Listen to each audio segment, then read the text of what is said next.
warahmatullahi wabarakatuh. Al-Fatihah ila ruhi sayyidina wa habibina wa syafiina wa qurrati a'yunina maulana Muhammadin sallallahu alaihi wasallam, thumma ila ruhi abaihi wa ikhwanihi minal anbiya'i wal mursalin wa ali kulli minhum wa sahabati ajma'in, thumma ila ruhi jami'i sadatina al-alawiyyin wal a'immatil mujtahidin wal ulama'il 'amilin wa sufiyatil muhaqqiqin aina makan wa hilatar ruhi min masyariqil ardi ila maghribi wa nakhususun ila ruhi al-ustadzil a'zam الفقيه المقدم محمد بن علي بعلوي وسلوفوري، ثم إلى روح سيد علي الغيور وسيد علي صاحب الدرج وسيد محمد مولى الدويلة وسيد عبد الرحمن السقف أولاده خصوصا شيخ أبي بكر شيخ نور شيخ عمر مختار وإخوانهما، ثم إلى روح الحبيب عبد الله بن أبي بكر العدرس والحبيب بكر بن عبد الله العدرس والحبيب حسين بن عبد الله العدرس والحبيب الشيخ بن عبد الله العدرس، ثم إلى روح الحبيب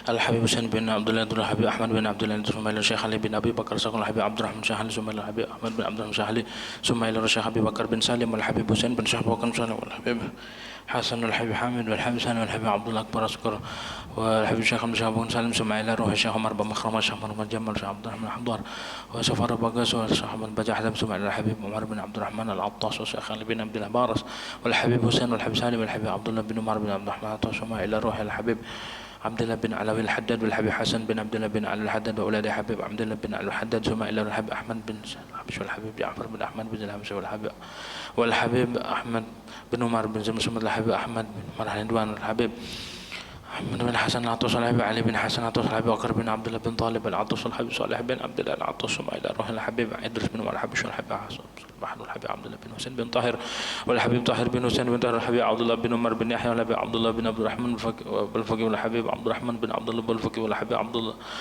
بن أبو بكر العديد ثم إلى الحبيب علي بن محمد الحبشي والحبيب حسين بن محمد الحبشي ثم إلى الحبيب عبد الله بن عمر الشاطر والحبيب سالم والحبيب حسن الحبيب مهدي والحبيب بكر بن عبد الله بن عمر الشاطر ثم إلى الحبيب علي بن شهاب والحبيب محمد بن علي بن شهاب والحبيب محمد بن علي والحبيب عبد الله بن محمد بن علي بن شهاب ثم إلى الحبيب علي بن عبد الرحمن الحبشي الحبيب علي بن حسين العطاس والحبيب عبد الله بن محسن العطاس والحبيب حسين بن أبو بكر العدوس والحبيب محمد حسن الحداد والحبيب محمد بن أحمد محضر الحبيب عدوس بن محمد الحبشي ثم إلى الحبيب أحمد بن محضر الحبيب عبد القادر بن أحمد سقف والحبيب بكر بن عمر سقف وأصولهم وفروعهم وتلامذتهم وأهل سلسلتهم والمنتسبين إليهم والآخذين عنهم من خصوص أن الله يعلي درجاتهم في الجنة ويعيد علينا بركاتهم وأسرارهم وأنوارهم وعلومهم في الدين والدنيا والآخرة على هذه النية ولكل نية صالحة وإلى حضرة النبي محمد صلى الله عليه وسلم بسر الفاتحة.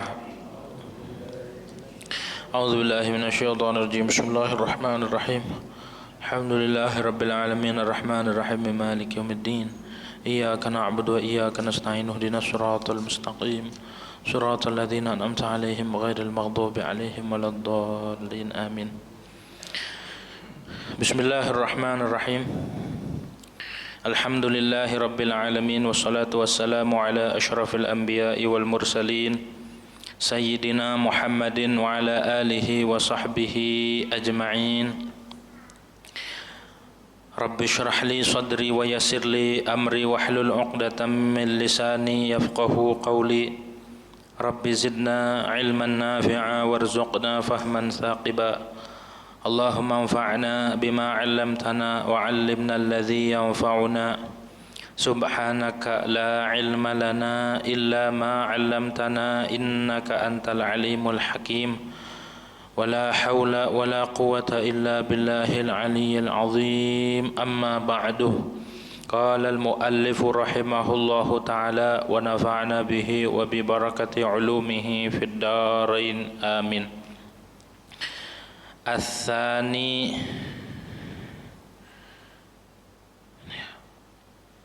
الثاني مسح الوجه طولا وعرضا حتى المقبل من أنفه wa syafatayh. Adapun rukun tayamum yang kedua itu mengusap wajah tulan, baik panjangnya wa ardan dan lebarnya wajah, hatta al-muqbili sehingga yang ada di depan, min anfihi dari hidungnya dia, wa syafatayh dan dua bibirnya. As-salisu adapun rukun tayamum yang ketiga mashul yadaini ma'al mirfaqaini, yaitu mengusap dua tangan beserta dua sikut wala takfi darbatun wahid, dan tidak cukup darbatun wahidatun oleh satu kali pukulan, lil wajhi wal yadaini, diperuntukkan bagi wajah dan dua tangan. Balla budda likullin minhuma min darbatin mustaqillatin, akan tetapi tidak bagi tiap-tiap dari wajah dan dua tangan, min darbatin mustaqillatin, dari pukulan yang terpisah. Rabi'u, adapun yang keempat, at-tartibu, itu tartib, bi an yuqaddima mashal wajhi ala mashil yadaini, dengan bahwa mendahulukan oleh seseorang mashal wajh, akan mengusap wajah, ala mashil yadaini, mengakhirkan atas mendahulukan daripada mengusap dua tangan. Wallahu a'lamu bishawab.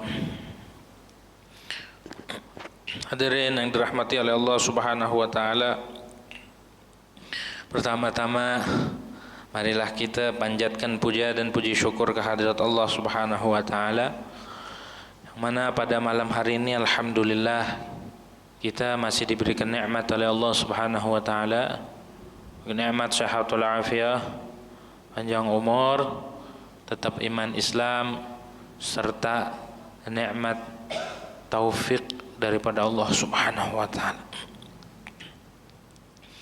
Melanjutkan materi tayamum, membahas tentang rukun, karena di dalam ibadah itu yang terpenting adalah dua, bahkan tiga. Pertama, rukun, harus tahu. Kedua, syarat, karena kalau tidak ada syarat ibadah enggak sah. Ketiga, yang membatalkan, harus tahu. Kita sholat misal, yang kita pelajari terlebih dahulu adalah rukunnya sholat, biar tahu. Karena kalau nggak dilakuin, kalau nggak tahu, sholatnya nggak sah. Terus syarat-syarat sholat harus diketahui, karena kalau tidak tahu syarat maka tidak sah pula sholatnya, walaupun kita jungkir balik. Kita nggak sah kalau nggak tahu syarat dan rukun. Yang ketiga, yang membatalkan, harus tahu juga mana aja yang membatalkan ibadah. Jadi di dalam melaksanakan perintah Allah yang disebut takwa, nggak cukup kita bertakwa kepada Allah dengan menjalankan perintah dan menjauhi larangan. Bukan begitu semata. Sebelum kita menjalankan perintah, sebelum kita menjauhi larangan, kita terlebih dahulu harus mengetahui mana yang namanya perintah. Dalam hal ini misalkan sholat, dalam hal ini di dalam materi ini adalah tayamum, perintah Allah. Gantinya wudu, kalau mau wudu nggak ada air atau mau mandi nggak ada air, maka tayamum, berarti perintah Allah. Di dalam tayamum pun ada sebabnya, udah dibahas. Ada syaratnya, belum dibahas. Ada rukunnya, nih rukun. Itu inti ibadah. Itu yang namanya takwa. Jadi takwa mah kita belajar ngaji tentang rukun dan syarat, itulah takwa. Begitu tuh. Kalau syarat dan rukunnya tidak terpenuhi, maka tidak sah ibadah. Tidak sah ibadah sama aja kita nggak melaksanakan perintah Allah. Walaupun adanya di masjid, kalau tidak tahu syarat dan rukun, maka sama dengan dia tidak melaksanakan perintah Allah. Begitu pentingnya ilmu, begitu pentingnya ngaji. Begitu. Sedikit ibadah dengan ilmu lebih baik daripada ribuan ibadah tanpa ilmu. Begitu. Maka dari itu Nabi sangat-sangat menganjurkan kita buat menuntut ilmu. Nah, membahas tentang tayamum, rukun tayamum yang kedua yaitu mengusap wajah dengan debu. Semua wajah, baik dari atas ke bawah atau ke samping, harus kena. Wajah di dalam bab wudu sama, di dalam bab tayamum. Mana yang namanya wajah? Di bab wudu dibahas panjangnya itu, wajah itu mulai dari tempat tumbuhnya rambut sampai ujung janggut. Ini wajah nih. Mau laki mau perempuan, ini yang namanya wajah. Wajah nih ya. Kalau lebarnya mulai dari kuping sampai kuping. Ini wajah, batas aslinya. Hingga ketika orang sholat, dalam hal ini perempuan kalau sholat wajib menutup aurat. Auratnya perempuan di dalam sholat adalah selain wajah dan dua telapak tangan. Jadi wajah itu bukan aurat, tangan juga, telapak tangan bukan. Nah, jadi yang wajib tertutup adalah selain wajah. Yang namanya wajah itu tadi dibahas ya. Ini nih, itu namanya wajah. Jadi sehingga kalau seorang perempuan ketika sholat menggunakan mukna, terus di bawahnya ini kelihatan, ini apa namanya ini? Leher. Ini bukan leher, ini nih. Janggut. Bawah janggut ya. Kalau kelihatan batal sholatnya. Karena ini bukan wajah, ini aurat masuknya. Jadi kalau perempuan sholatnya ini pakai muknanya di sini, maka nggak sah sholatnya. Jadi harus ditaruh di sini biar ketutup wajah, biar ketutup selain wajah. Kalau di sini nggak sah sholatnya, walaupun sholatnya 1000 rakaat, walaupun sholatnya sambil nangis, walaupun sholatnya sambil keluar kentut sekalipun.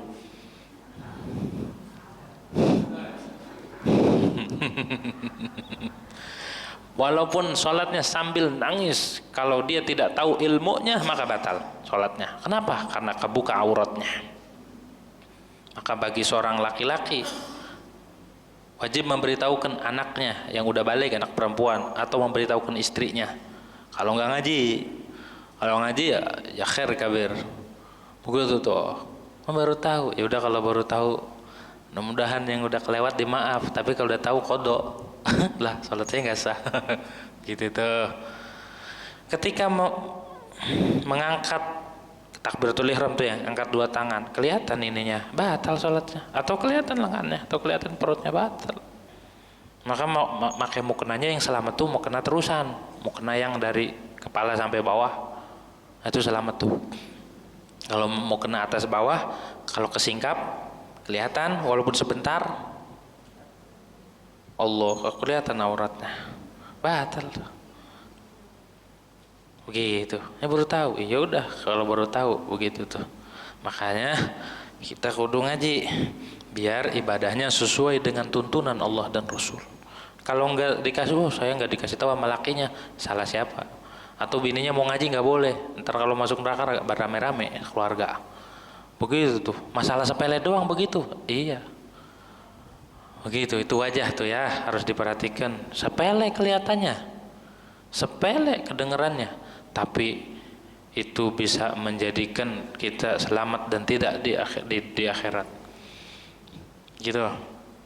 Itu wajah tuh namanya. Nah, ketika kita tayamum, balik lagi ke materi. Ketika kita tayamum mengusap debu, nah harus kena semua nih wajah nih. Nggak boleh disisain, harus kena. Bahkan yang legok di bawah hidung nih, itu harus kena. Di bawah bibir bawah harus kena. Bahkan bibirnya harus kena, begitu. Kalau orang jenggotnya tebal, jenggotnya panjang, itu ya, itu juga harus kena. Wa hatta zahiri mustarsil lihyati, yang nampak di depan dari jenggot harus kena debu. Begitu tuh, harus kena debu kalau tayamum. Apakah disyaratkan harus yakin betul debu itu sampai ke anggota? Tidak. Yang penting cukup di hati, kuat anggapan ini udah cukup, kayaknya udah nyampe semua. Begitu. Karena kalau kita mengupayakan biar benar-benar nyampe, maka itu tidak itu menyebabkan orang was-was. Dalam fikih cukup kalau betul. Yang penting kuat prasangka, ini kayaknya udah belepotan nih. Ini udah kena semua. Bagaimana kalau tayamumnya make yang buat bedak tuh, apa itu? Yang buat bedak tahu kan ibu-ibu? Ditempelin begitu. Boleh nggak? Boleh nggak? Boleh. Begitu. Yang penting dipindahin debunya. Tapi bukan pakai bedak. Nggak boleh tayamum pakai bedak. Begitu, tak pakai debu ke tanah. Gitu tuh ya. Tuh harus dipindahkan debunya. dari tempat ke muka. Yang kemarin sudah dibahas, di proses pemindahannya tidak boleh terselang niat. Artinya tidak boleh niatnya itu kehalang. Mulai dari nempelin tangan sampai ke muka harus niat dia. Kalau di tengah-tengah dia enggak ingat niat, maka harus diulang niatnya, bukan diulang nakalnya, diulang niatnya. Begitu. Ada perbedaan kemarin ya, udah dibahas. Begitu. Wala yushtaratu tayaqqunu susulit turabi ila jami' ajza'il udwi. Tidak disyaratkan yakin sampainya debu ke seluruh anggota, enggak disyaratin. Bal yakfi ghalabatul dhon, tapi cukup kuat prasangka. Wala yajibu isalu turab ila manabit sya'ad walau khafifan li wasli dzalik bal wala yusan. Tidak wajib menyampaikan debu ila manabit sya'ri, ke tempat tumbuh, ke pangkal-pangkalnya bulu yang ada di muka. Haruskah itu kena debu? Enggak wajib. Bahkan tidak disunahkan. Yang penting kita udah kuat prasangka, ini kayaknya udah. Begitu tuh ya. Kenapa? Karena sulit. Nggak bisa kita menyampaikan debu ke pangkalnya rambut yang ada di muka. Begitu. Bal wala yusannu, bahkan tidak disunnahkan. Begitu cara mengusap wajahnya. Jangan asal ini doang. Terus sunnahnya juga ditipisin debunya ya. Jangan ini mau diambil kayak air. Ya kita habis. Mukanya belepot. Gitu tuh. Semua juga harus dengan ilmu. Mau tayamum kayak, mau wudu, mau sholat, mau mandi, mau apa aja harus menggunakan ilmu. Kita harus dengan ilmu. As-salisu, rukun yang ketiga, mashul yadaini, itu mengusap dua tangan. Dua tangannya harus diusap pakai debu. Gitu. Berarti dua kali pukulan ya. Pertama buat muka, niat tuh, kalau nggak niat nggak sah. Yang kedua buat nggak boleh sekali, ya buat muka ya buat tangan, nggak boleh. Harus dua terpisah. Bolehkah sekali pukulan tapi buat? Boleh. Bagaimana tuh surahnya? Ada nggak gambarannya? Sekali pukulan debu tapi buat dua? Boleh. Caranya itu ada kain kayak gini, kain taruh debu, bagian atasnya ini dilipat dulu, bagian atasnya buat muka, bagian bawahnya yang belum diusap buat tangan. Itu kata ulama fikih. Itu doang surahnya. Betul. Yang penting memindahkannya dua. Satu kali pukulan boleh, tapi mindahinnya dua. Maksud mindahin ke muka dan mindahin ke tangan. Tapi debunya bukan pakai yang itu, nggak boleh. Boleh nggak kita mengambil debunya dari punggung anjing? Boleh nggak? Hah? Ada anjing lagi belepotan debu, anjing buk. Boleh nggak? Hah? Kan najis anjing. Kan syaratnya debunya suci. Ntar dibahas di syarat salah satu syaratnya debunya suci. Ini gimana? Boleh nggak? Hah? Boleh nggak? Boleh. Kalau kering boleh. Tangan kita kering, dia kering. Begitu. Kering boleh ya. Tuh ulama fikih. Tapi kalau basah nggak boleh, najis. Begitu. Tapi jangan kenceng-kenceng nepuknya. Kaget kita dicakar nanti kan. Gitu tuh. Ditepuk. Tapi awas ada apa namanya? Ada bulunya. Bulunya najis. Bulunya najis. Begitu tuh. Kalau ada angin, kan angin puting beliung, debu pada naik kan, kita giniin aja pas tayamum, mukanya kita masukin, sah nggak? Nggak sah, harus dipindahin. Gitu tuh, harus dipindahin. Pokoknya harus pindah. Begitu, harus ada nakel namanya, harus ada nakel, mindahin dari satu tempat ke muka dan tangan. Begitu tuh, harus ada nakal ya. Tapi ada ulama yang ngebahas kalau dia kosod dengan apa? Dengan wajahnya dikosod ke itu debu. Maka boleh tuh, ada tuh di fikih. Di kitab fikih itu disebutin begitu tuh ya. Ada aja ulama yang ngebela, ada aja yang ngasih surah begitu. Begitu. Kalau debunya dari muka, misal ininya belepotan debu, habis kerja banyak debunya kan? Di tangan ada debunya, kita pindahin yang di tangan buat di muka, boleh nggak? Hah? Boleh nggak? Nih yang di tangan nih dipindahin ke muka, boleh nggak? Boleh. Kan kita lagi habis kerja banyak debu di badan, dari tangan kita ambil aja. Nah itu tayammum tibatu sholah, boleh, asal ya bukan yang tadi tuh, dengan catatan nggak basah, terus juga nggak mustakmal, nggak mukhalid, begitu. Kalau dari muka orang atau muka temannya atau punggung kita gebuk, kita ambil, boleh. Yang penting ada nakal namanya. Nakal itu pindahin dari satu tempat ke muka dan dua tangan, begitu tuh, boleh tuh ya.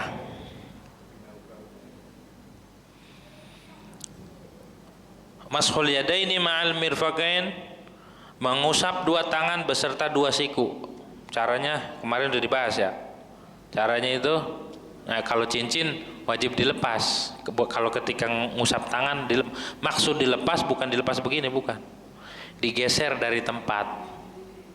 Digeser biar kena. Karena kalau dipakai ini nggak kena yang di bawah cincin, harus dilepas. Kalau waktu ngusap wajah enggak. Kalau tangan harus dilepas. Begitu. Caranya begitu.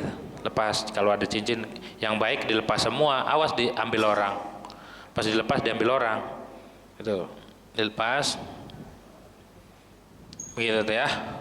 Ini dilebihin dikit. Jangan begini, dilebihin. Ini juga dilebihin. Kenapa dilebihin? Nanti kepakainya nanti nih. Tuh, ini pas ke sini belok nih. Jadi buat ngusap yang pinggir. Ininya dilingkis, kini lagi nyontoin aja ya. Jangan di baju nanti. Sampai sikut lewatin kayak wudu. Habis itu ininya diangkat, jangan di ini diangkat terus gitu tuh.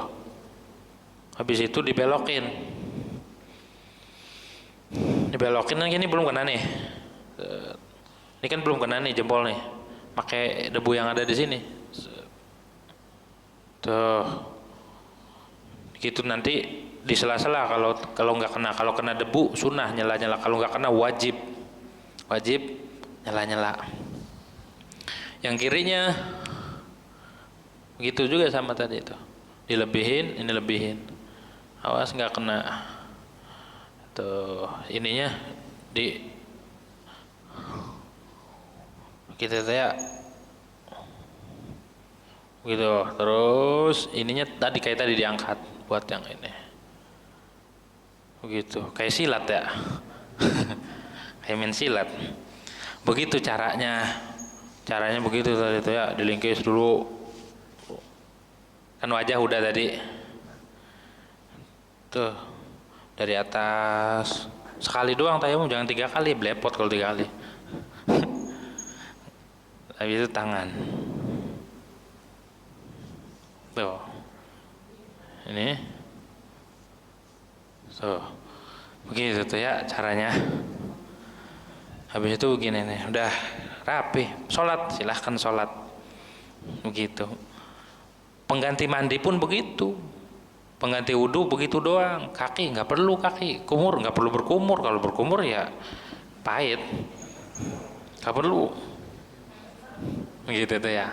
Sunnah nggak kita habis tayammum kita ngedoa? Sunnah, doanya kayak wudhu sama begitu tuh. Mashul yadain ma'al mirfaqain, beserta 2 sikut. Apakah wajib menyampaikan debu ke bawah kuku nih? harus kena debu. Wa yajibu isalu turabi ila ma tahtal adfar. Wajib menyampaikan debu ke bawah kuku. Karena ini tangan masuknya. Seperti wudu juga ketika itu harus kena air kan. Maka ketika tayamum harus kena. Begitu tuh. Harus kena debu. Bagaimana caranya? Ya masukin. Gitu tuh ya. Dimasukin, digosok gitu tuh. Fayajibu izalatu ma tahtaha mimma yamna'ul husula ilaih. Maka wajib menghilangkan kotoran yang ada di bawah kuku, dibuang dulu tai kukunya. Kalau habis ngadonin gorengan, ngadonin kue, buang dulu. Mau wudu mau tayamum, buang dulu. Begitu tuh. Buang ya tai kukunya.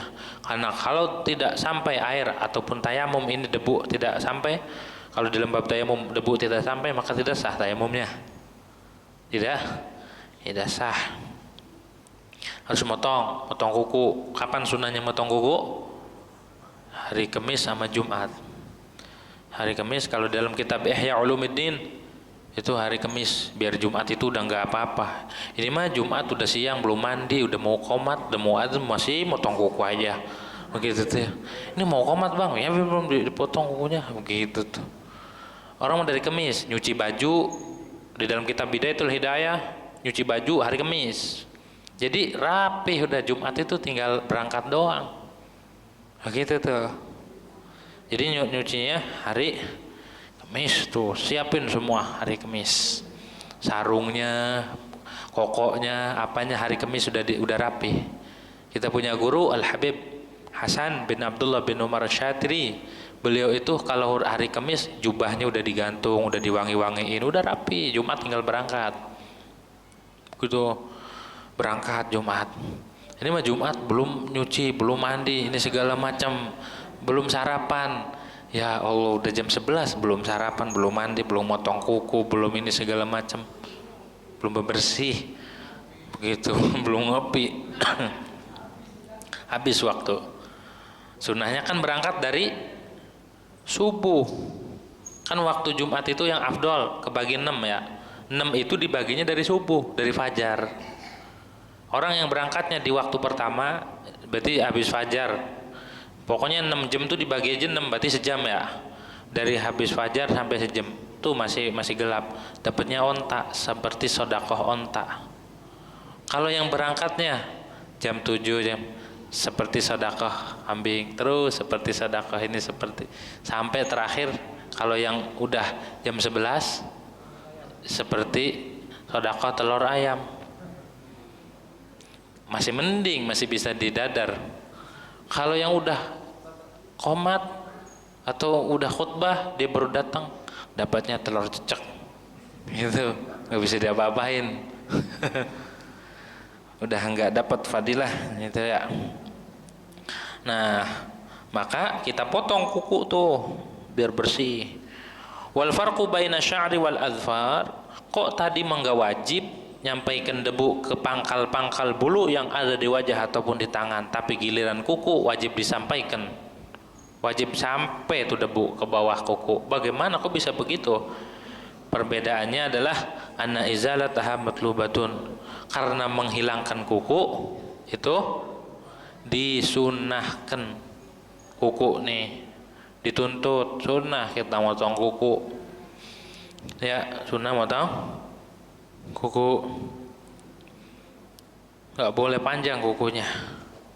Wash bikhilafi sya'ar, berbeda dengan rambut. Kalau rambut nggak dianjurkan buat dibuang. Kalau rambut begitu tuh, rambut mah nggak dituntut. Kalau kuku dituntut.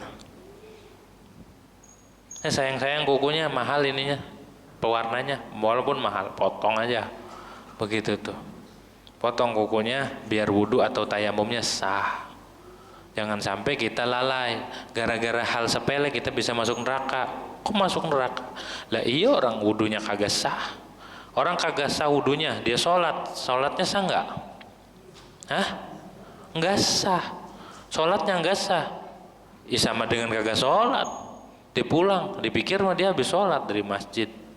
Tapi kagak sah sholatnya, sama dengan ninggalin sholat. Itu tuh yang disebut ninggalin sholat mah. Kalau orang gak sholat itu ya emang jelas ninggalin sholat. Ini orang sholat tapi dihukumkan kagak sholat. Kenapa? Masalah ceboknya nggak beres, masalah wudunya nggak beres, karena nggak tahu. Maka bahaya kalau kita ibadah tanpa ilmu, bahayanya lebih banyak ketimbang manfaatnya. Gitu tuh ya, lebih bahaya. Itu. Nah, as-salisu wala budda min ad-darbataini syar'an, dan tidak mesti tidak daripada 2 kali pukulan. Harus kalau dalam tayamum itu harus 2 kali. Pertama buat wajah, yang kedua buat harus. Ini menurut pendapat yang mu'tamad 'alal ashah. Tapi muqabil ashah mengatakan cukup. Gitu tuh. Cukup sekali. Wa in amkana tayammumu aqlan bidarbatin, walaupun mungkin tayamum secara akal dengan sekali pukulan, satu buat wajah, satu buat tangan, atau ya kayak tadi itu surahnya ya, tapi wajib 2 kali pukulan katanya. Maksud darbatin di dalam kitab Mahali disebutin maksudnya adalah ainaqlain, 2 kali pemindahan. Kalau dorbahnya mah cukup sebenarnya 1 juga, tapi ketika mindahin harus 2. Harus 2 buat wajah dan buat tangan.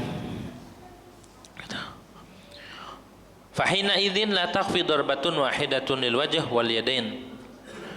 Maka ketika itu tidak daripada 2 kali pukulan.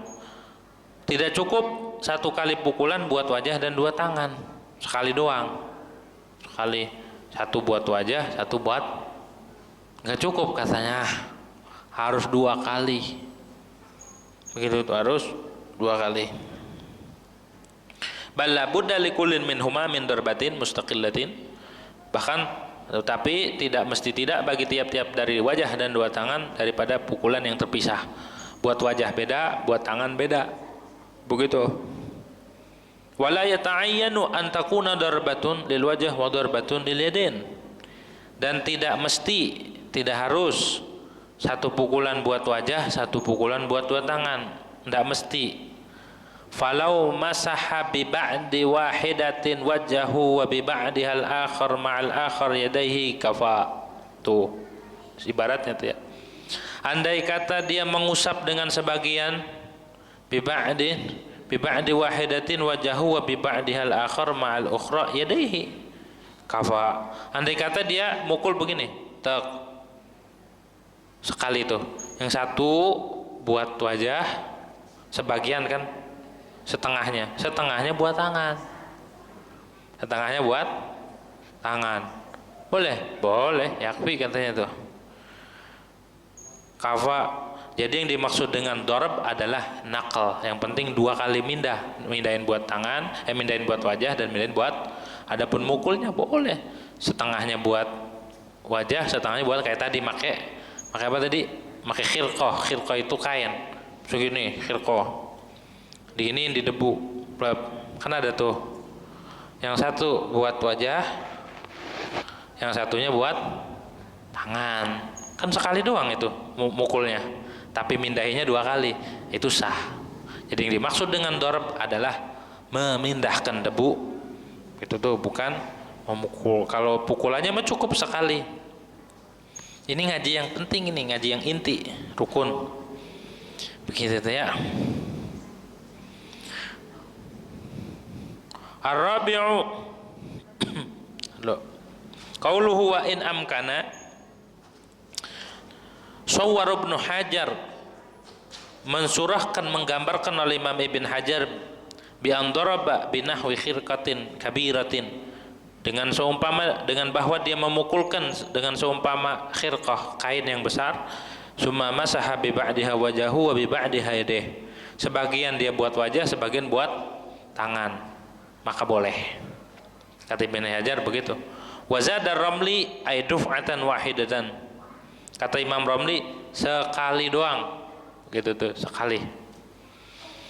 Wastashkalahu Ibnu Qasim, tapi sama Imam Ibn Qasim dijanggalin. Gitu kata Imam Ibn Qasim, janggal. Wa hamalahu bima idza wadaha lil wajh wal yadin dufatan wahidatan. Tapi sama Ibn Qasim dipecahin kejanggalan itu. Maksudnya Imam Romli ini mungkin begini, emang memukulnya sekali dan memindahkannya pun sekaligus. Berarti ketika buat wajah begini nih, ini wajah sekaligus, ya bareng duf'atan wahidatan. Sama Imam Ibn Qasim janggal, kok bisa sekaligus? Kan dua kali, kok sekaligus? Bagaimana antara wajah dan tangan sekaligus? Nggak bisa. Tapi dimahmulkan bima idza wadhaha lil wajh waladin duf'atan wahidatan summa raddadaha 'ala tartib. Naronya bareng kata Imam Ibn Qasim. Nih, gitu tuh. Ini kain, tek debu. Di situ naro di wajah dan tangannya bareng. Ya, naronya ini terus nih tuh. Cuma ketika prosesnya tartib, harus tartib. Kalau nggak tartib nggak sah. Wajah dulu, di situ baru tangan. Bukan berarti kerjanya bareng begitu, nggak bisa. Nggak ada tartib. Gitu tuh ya. Harus wajah dulu, dibulak-balikin ke wajah, kemudian yang sisanya di tangan. Kata Imam Ibn Qasim. Imam Ibn Qasim ini muridnya Imam Ibn Hajar. Imam Ibn Qasim Al-Abbadi ini cerdas. Saking cerdasnya sampai gurunya kewalahan. Beliau itu sering ngeritik ibarat-ibarat gurunya. Kitab-kitabnya dikritik, ini iskal, saking cerdasnya. Alim Imam Ibn Qasim. Orangnya kecil, ya, Al-Abbadi. Akhirnya setelah ngaji sama Imam Ibnu Hajar, beliau ngaji ke Imam Romli buat memadukan antara dua ulama ini. Tapi ketika ngaji, karena murid cerdas, dia sering melontarkan pertanyaan, masalah-masalah yang rumit. Akhirnya Imam Romli kecapean, Imam Romli kewalahan ngadepin Imam Ibn Qasim. Ini muridnya Ibn Hajar begini amat ya, ngaji bikin puyeng, sampai sakit beliau. Karena pertanyaan-pertanyaannya yang kuat, yang qawi, wajih. Pertanyaan-pertanyaan tentang masalah fikih, masalah agama. Orang dulu memecahkan masalah bukan dari kepala, dari ibarat. Jadi kalau ngajinya benar-benar ngaji, dia tahu jawabannya. Nih ibarat tuh kita. Kalau orang yang kagak ngerti, bingung kita ngejawabnya. Akhirnya satu ketika sakit Imam Romli, ditegur, kenapa nggak ngajar? Kata uminya. Waduh Umi, saya sakit ngaji. Apa emang apa? Ada salah satu murid nanya mulu, sampai saya nyiapin jawabannya itu capek, bukain kitab ini, bukan kitab itu, sakit. Sampai diriwayatkan beliau meninggalnya gara-gara itu. Pusing ngejawab pertanyaan murid saking cerdasnya Imam Ibn Qasim Al-Abbadi. Gitu. Imam Ibn Qasim ini semua ulama di zaman itu dikritik sama beliau. Kritiknya itu kritik yang objektif, bukan kritik yang asal-asalan. Kritiknya benar pada tempatnya, begini-gini.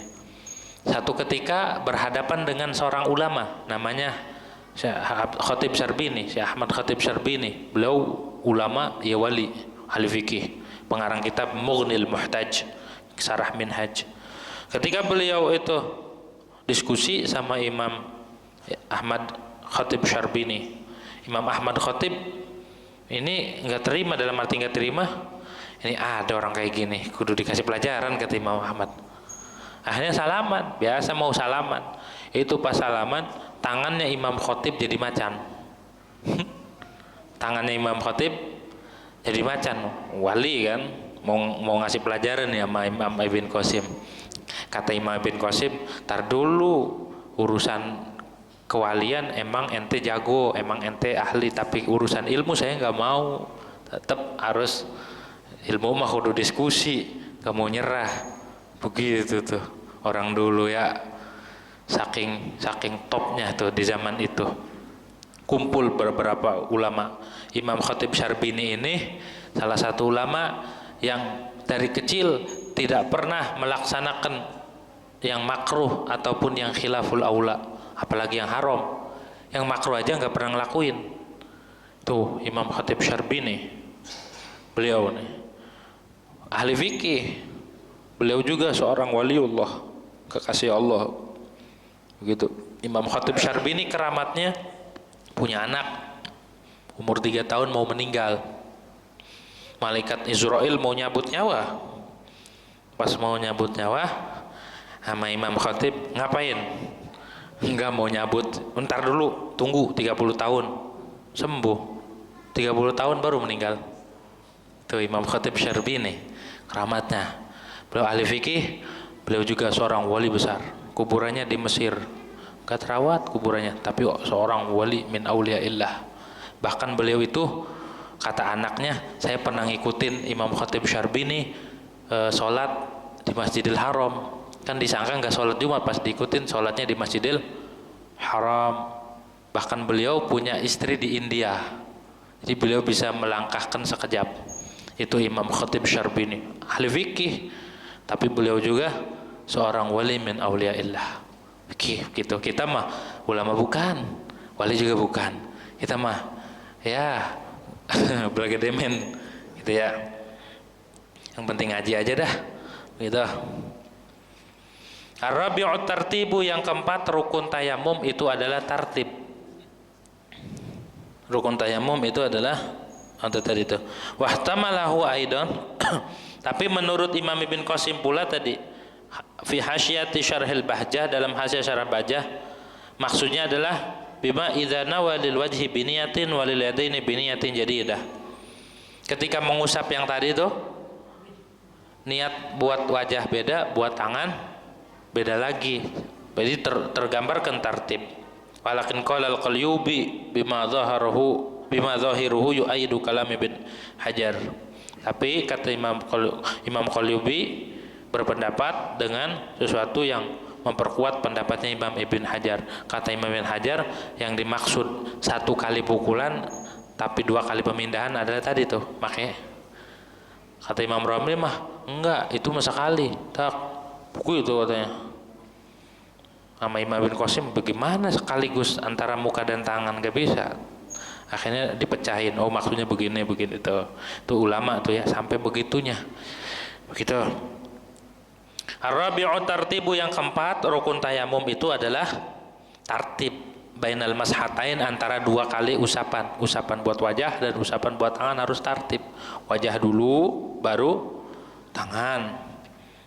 Bi ayyuqaddima mashal wajhi ala mashil wajhain ala mashil yadain, dengan bahwa dia mendahulukan akan mengusap wajah daripada mengusap 2 tangan. Ini karena perintah Allahnya di Qur'annya, fatayammamu sa'idan thayyiban wamsahu biwujuhikum wa aydikum. Wajah dulu, kemudian tangan. Gitu tuh ya, tangan. Bikum wa aydikum. Terus walau an hadatsin akbar, walaupun tayamumnya daripada hadas besar. Kalau di dalam mandi nggak ada tartib. Kalau di dalam wudu ada tartib. Wudu itu harus mendahulukan muka, kemudian tangan, kepala, kaki. Kalau wudu, kalau mandi mana aja boleh. Mau kepala dulu, mau tangan dulu, karena ketika mandi anggota tubuh ini dianggap satu anggota dan tidak wajib tartib. Tapi walaupun mandi itu tidak wajib tartib, ketika badalnya, ketika tayamum wajib tartib. Orang habis hadas besar, habis junub, nyari air kagak ada, ya mesin mati, air kagak ada.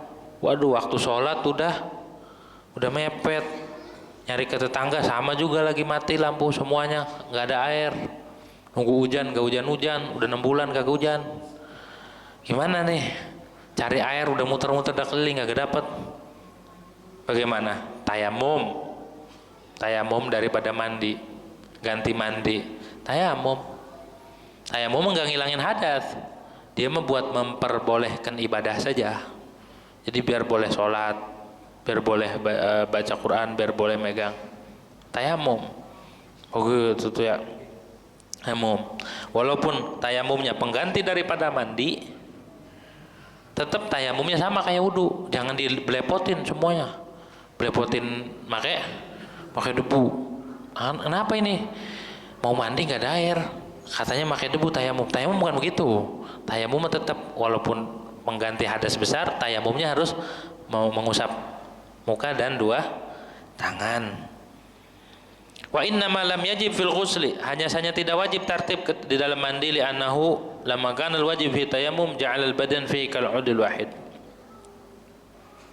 At-ta'mim, tatkala adalah yang wajib pada mandi itu meratakan air ke sekujur badan, maka badan itu dijadikan seperti satu anggota, maka tidak wajib tertib ketika mandi.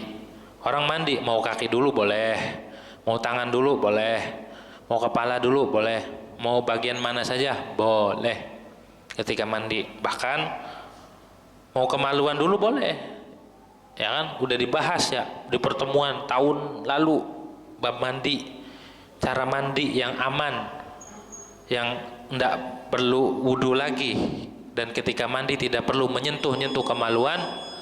Ketika mandi dia harus cebok terlebih dahulu. Cuma ceboknya niat menghilangkan hadas besar dari dua kemaluan ini, hingga ketika mandi nanti gak perlu nyentuh-nyentuh lagi. Kenapa? Udah hilang hadasnya, ngapa disentuh-sentuh lagi? Habis mandi kelar, pakai pakaian rapi, sholat, lah gak wudhu, gak perlu wudhu. Ngapain wudhu? Gak ada hadas. Habis mandi besar dengan catatan tidak batal, hadas tidak mempunyai hadas kecil, langsung aja sholat habis mandi. Dan nggak perlu nyentuh-nyentuh kemaluan karena sudah diniatin. Niatnya nawaitul istinja rafil hadatsil akbar an hadzainil mahallaini faqat. Aku niat istinja nyebokin dua kemaluan buat menghilangkan hadas besar juga dari dua kemaluan ini. Buat itu saja. Jadi ketika mandi yang lain nggak perlu sentuh-sentuh, ini udah hilang, begitu. Hadas besarnya sudah hilang. Itu caranya ya. Caranya begitu. Kalau nggak dicebokin, nanti ketika mandi harus semua kena air dan dipegang lagi, gitu.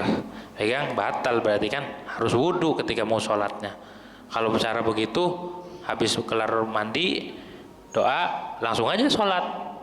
Nggak perlu wudhu, nggak perlu, kan nggak batal, gitu teh. Wa yubtiluhu ma yubtilul wudu. Allahu a'lamu bishawab. Ada pertanyaan terkait materi atau selain materi? Kalau saya itu kan apabila tidak ada air. Ya. Tapi kalau kita sedang sakit, yang saya sering alami sakit, pasang pusat, pasang ini, untuk cara tayamumnya biar kita tetap udah sholat, bahkan kita dicambuk udah bisa tahu dalam operasi ya. Terus ini kita nggak di tempat tidur boleh tidak? Kalau ada debunya boleh. Kalau nggak ada ya kan harus pakai debu. Disediain. Minta sediain debu. Sediain tanah buat tayamum. Begitu. Kalau di karpet atau di ranjangnya ada debu, ya boleh. Misalnya di tepak ada debu, oh ya itu nggak apa-apa. Kalau kagak ada bersih higienis, pakai apa? Nggak ada. Begitu tuh. Terus ada lagi? Nah, ada? Itu biasanya di rumah sakit tuh harus benar-benar ya, harus benar-benar, jangan sampai. Tapi ada debunya nggak? Kalau debunya ada, nggak apa-apa. Kalau nggak ada, nggak bisa, harus pakai debu. Begitu. Kayak di kursi pesawat, emang ada debunya di kursi pesawat? Kagak ada, orang disedot, divakum. Hah?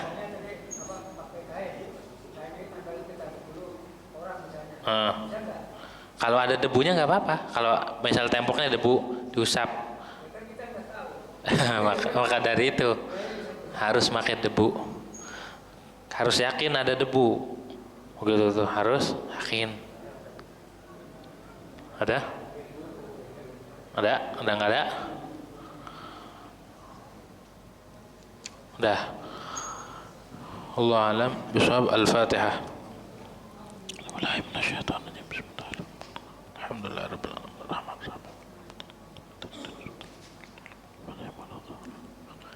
Bismillahirrahmanirrahim. Alhamdulillahirabbil alamin. Allahumma shalli wa sallim ala sayyidina Muhammad wa ala ali sayyidina Muhammad. Allahumma aqsim lana min khasyatika ma tahulu bihi bainana wa baina ma'asatik.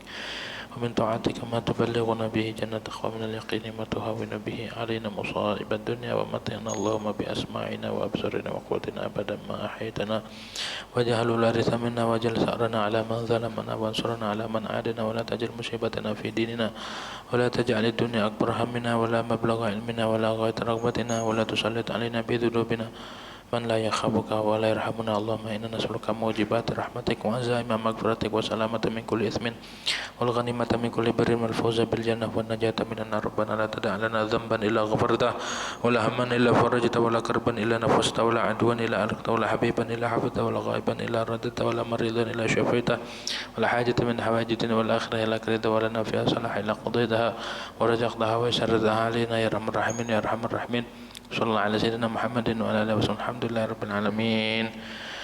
Demikian kurang lebihnya mohon maaf. Hadanallahu iyyakum. Assalamualaikum warahmatullahi wabarakatuh.